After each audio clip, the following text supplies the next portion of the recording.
Good afternoon. Good afternoon. Thank you for meeting with me this afternoon. And today we're going to be conducting the first part of the observation cycle for your teacher evaluation. And based on the observations, the data, and various other factors throughout the school year, you'll receive a satisfactory or unsatisfactory score. The cycle includes a pre-observation conference, which is today, Okay. formal observation, where I'll observe you teaching a particular lesson for 20 minutes. And the last thing is a post-observation conference. Do you have any questions regarding that? No. Oh, well, just what happens if my lesson happens to be longer than 20 minutes? So if it's longer than 20 minutes, you'll just pretty much fill me in about, because I'll just be here for that amount of time, but then once I leave, you can fill me in on what you did to assess them or, whatever else you did for the lesson, Okay. according to that standard. So the basis of the observation is going to be the CSTP standards, which is the California State Standards, and you'll be choosing one of them to focus on while I'll choose the other one to focus on. During the formal observation, I'll be collecting and looking for evidence of those standards that we choose. So the one that I chose is on my computer is 4.4, which is planning instruction that incorporates appropriate strategies to meet the learning needs of all students. So from looking at the different standards, you can kind of look at it and let me know which one you might want to focus on. Well, I'm really into engagement. I'll go with 1.4. Okay, so 1.4, and 1.4 is using a variety of instructional strategies, resources, and technology to meet the students' diverse learning needs. Okay. Thank you for doing that. And the next part is, well, actually, since we chose those standards, while I'm observing for the formal observation, that's what I'm going to be looking for is evidence of those standards that we Okay. chose.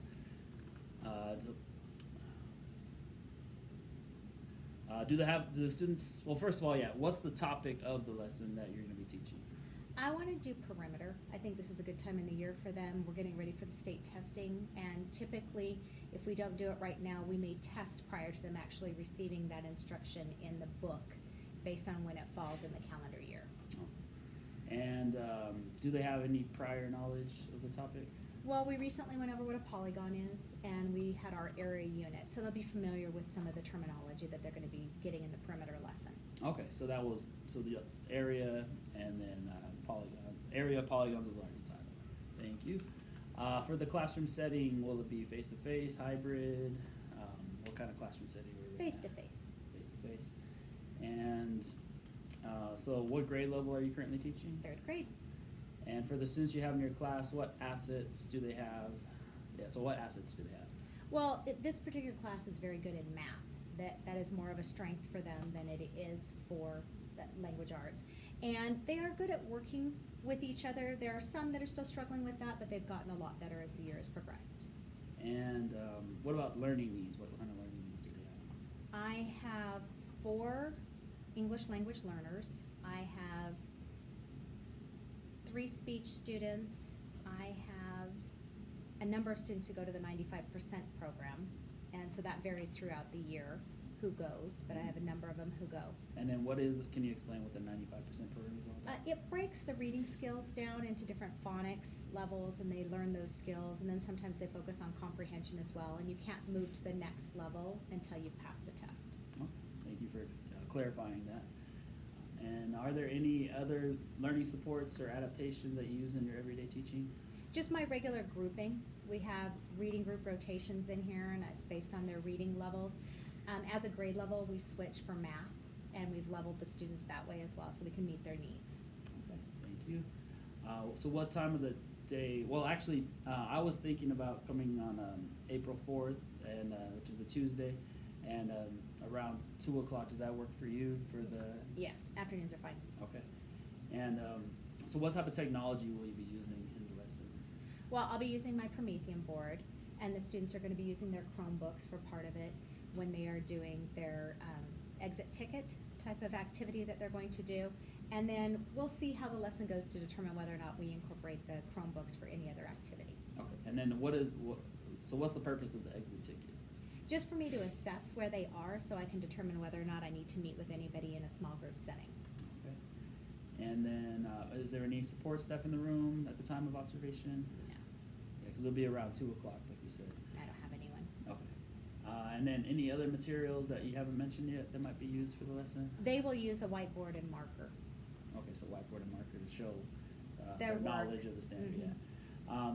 So other than what you've already mentioned, are there any other needs or challenges that you foresee in the lesson or accomplishing the learning goals? I forgot to mention that I do have one student who is autistic, and sometimes he does shout out during the lessons, and so I just wanted you to be aware of that in case that happens. Okay, thank you for making me aware of that. And can you just go into a little bit of detail about the structure of your lesson plan? Well, we're going to start off with going over our objective.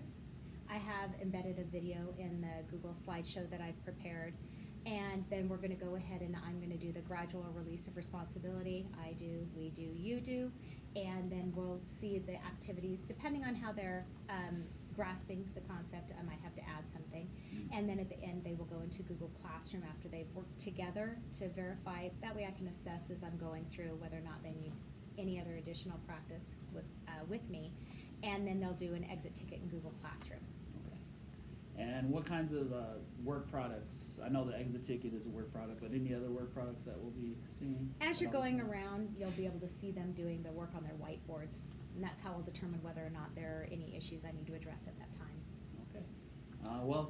That's all we need for the pre-observation, so thank you for meeting with me today, and I'm excited to see you teach. I'll see you then. Thank you.